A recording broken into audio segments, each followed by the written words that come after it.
आज बात करेंगे चार्ज पार्टिकल इन मैटर, यानी कि हम नेचर को समझने की कोशिश करेंगे चार्ज पार्टिकल की जो मैटर के अंदर होता है। तो इसके लिए हम दो एक्टिविटी करते हैं, इन दोनों से हमें कुछ अंदाज़ा लग जाएगा कि ये चार्ज पार्टिकल क्या किसकी हम बात कर रहे हैं। आप क्या करें, एक कॉम्ब लीजिए और उनको ड्राई हेयर के ऊपर ड्राई हेयर से उनको गुजारिए। एक आपने कंघी ली और सूखे बाल हैं उनसे आपने कंघी की, जो सूखे बाल हैं। अब जब आप कॉम्ब को सूखे बालों में करेंगे तो क्या होगा कि ये इसको, जब ये कॉम्ब को आप दूसरे चीज़ के पास, एक पीस ऑफ पेपर के पास लेके जाइए। अब पीस ऑफ पेपर के पास, तो क्या ये जो कॉम्ब है ये पीस ऑफ पेपर को, एक कागज के टुकड़े को अट्रैक्ट करेगी, या क्या उसके साथ होगा, इन दोनों के बीच में क्या अट्रैक्शन होगी। तो एक तो एक्टिविटी ये करके देखिए। दूसरी एक्टिविटी के अंदर आप एक ग्लास रोड लीजिए और एक सिल्क का कपड़ा ले लीजिए। तो ग्लास रोड ले लीजिए और सिल्क का क्लॉथ आपने ले लिया।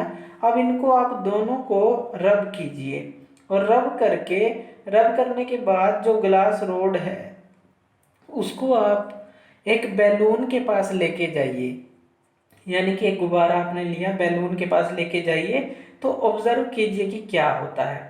तो इस तरह से आप ये दोनों एक्टिविटी आप करके देखिए कि ये क्या हो रहा है। अट्रैक्शन हो रही है कॉम्ब और पीस ऑफ पेपर के बीच में, या ग्लास रोड और बैलून के बीच में, ये हो क्या रहा है। अट्रैक्शन हो रही है, रिपल्सन हो रही है, इस तरह का आपको ऑब्जर्व करने को मिलेगा। अब इन एक्टिविटी से आपने क्या कंक्लूड किया कि जब आप दो चीज़ों को रब करते हैं, मान लीजिए कॉम्ब को ड्राई हेयर के साथ एक तरह से रब किया आपने, या ग्लास रोड को आपने सिल्क का जो क्लॉथ है तो उससे रब किया। तो जब आप रब करते हैं तो इनके अंदर एक इलेक्ट्रिकली चार्ज आ जाता है। जैसे कि कॉम्ब को जब ड्राई एयर के साथ आप सूखे बालों के अंदर कंघी करते हैं तो वो कॉम्ब जो है ड्राई एयर को भी अपनी तरफ खींचने की कोशिश करती है। तो इस तरह से एक इलेक्ट्रिकली चार्ज आ जाता है। तो ये जो चार्ज है ये कहाँ से आया, पहला तो हमें ये समझना है कि जो चार्ज है ये आया क्यों और कैसे आया। तो इसका जो आंसर है हमें समझना पड़ेगा। अगर हम एटम को, पहले हमने बात की थी कि जो एटम है इनडिविजिबल है, कि उसको तोड़ा नहीं जा सकता। अगर हम मान लें कि एटम जो है डिविजिबल है, यानी कि उसको तोड़ा जा सकता है, और इसके अंदर जो है एटम के अंदर कुछ चार्ज पार्टिकल्स भी हैं, ये भी अगर हम मान लें तो इससे हम इसको समझ सकते हैं इन दोनों बातों से कि डिविजिबल है और इसके अंदर कुछ चार्ज पार्टिकल होते हैं। क्यों?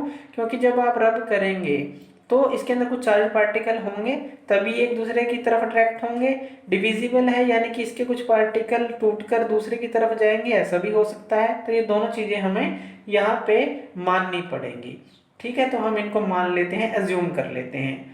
अब देखिए जो साइंटिस्ट हैं उन्होंने इसको फाइंड आउट करने के लिए, जो ये चार्ज पार्टिकल्स हैं इस तरह से एटम के अंदर, इनको फाइंड आउट करने के लिए काफ़ी जो उन्होंने कंट्रीब्यूट किया इसको दिखाने के लिए कि ये कैसे होता है। सबसे पहले बात करते हैं 1900 के अंदर जो हमारे साइंटिस्ट थे उन्होंने फाइंड आउट किया कि एटम जो है वो कोई एक सिंपल चीज़ नहीं है, यानी कि जैसे हम बोल देते हैं कि सिंपल, उसको एक मान लिया। इसके अंदर इनडिविजिबल पार्टिकल भी नहीं है, यानी कि ये सिंपल भी नहीं है और इनडिविजिबल भी नहीं है। ये दोनों चीज़ों को फाइंड आउट किया गया। जैसे पहले कि हम कह रहे थे कि इंडिविजिबल है और सिंपल है, लेकिन सिंपल भी नहीं है, कॉम्प्लेक्स तरह का एक, और इंडिविजिबल भी नहीं है यानी कि डिविजिबल है। तो ये दोनों तरीकों को, दोनों चीज़ों को आहिस्ता आहिस्ता माना गया। अब इंडिविजुअल पार्टिकल जो हम बात कर रहे हैं इसके अंदर क्या होता है, कम से कम उन साइंटिस्ट ने ये माना कि कम से कम एक सब एटॉमिक पार्टिकल होता है इसके अंदर। सब एटॉमिक पार्टिकल, एटम के अंदर तो सब एटॉमिक पार्टिकल होता है। उन्होंने ये कुछ स्टडी की और जो ये सब एटॉमिक पार्टिकल है उन्होंने फाइंड आउट किया, इसको बोलते हैं दी इलेक्ट्रॉन। तो उन्होंने ये फाउंड आउट किया कि एक इलेक्ट्रॉन होता है कि जो एक सब एटॉमिक पार्टिकल है। अब इलेक्ट्रॉन जो है ये जे थॉमसन जो साइंटिस्ट थे उन्होंने इस तरह की बातें बताई थी।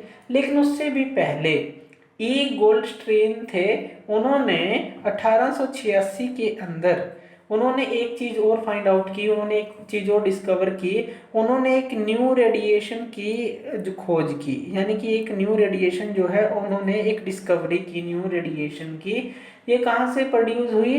गैस डिस्चार्ज से। जब गैस डिस्चार्ज हुई तो उन्होंने ये जो डिस्कवरी थी ये की। तो गैस डिस्चार्ज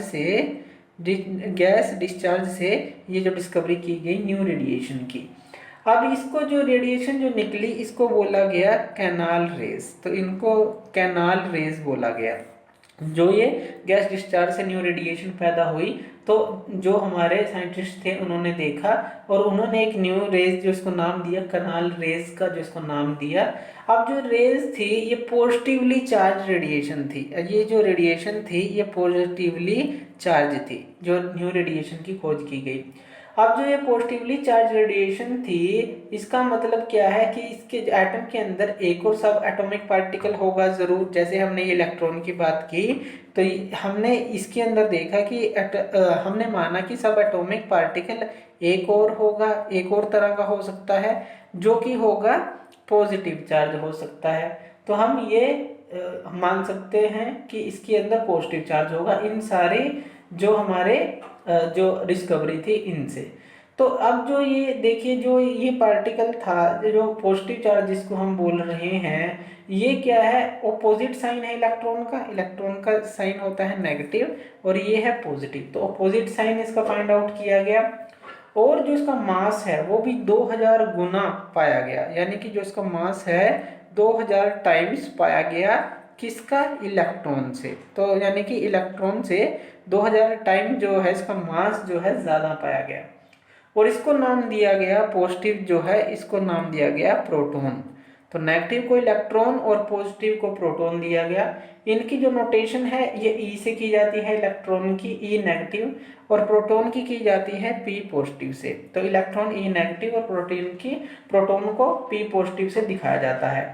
अब जो मास ऑफ प्रोटॉन है उसको हम 1 यूनिट लेते हैं और उसका जो चार्ज है 1+1 लेते हैं। 1 यूनिट और +1 का जो इसके ऊपर चार्ज है इस तरह से लेते हैं।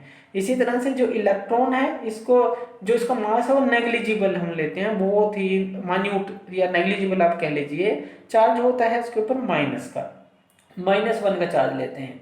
तो इस तरह से देखिए जो एटम है उसकी जो डिस्कवरी की गई अच्छी तरह से तो हमें पता चला कि प्रोटॉन होते हैं और इलेक्ट्रॉन होते हैं। तो दो इस तरह के सब एटॉमिक जो पार्टिकल यानी कि जो इसका जो अंदर है प्रोटॉन है और इलेक्ट्रॉन है और ये जो चार्ज है म्यूचुअली बैलेंस करते हैं, एक दूसरे को बैलेंस करते हैं ये जो चार्जेस हैं।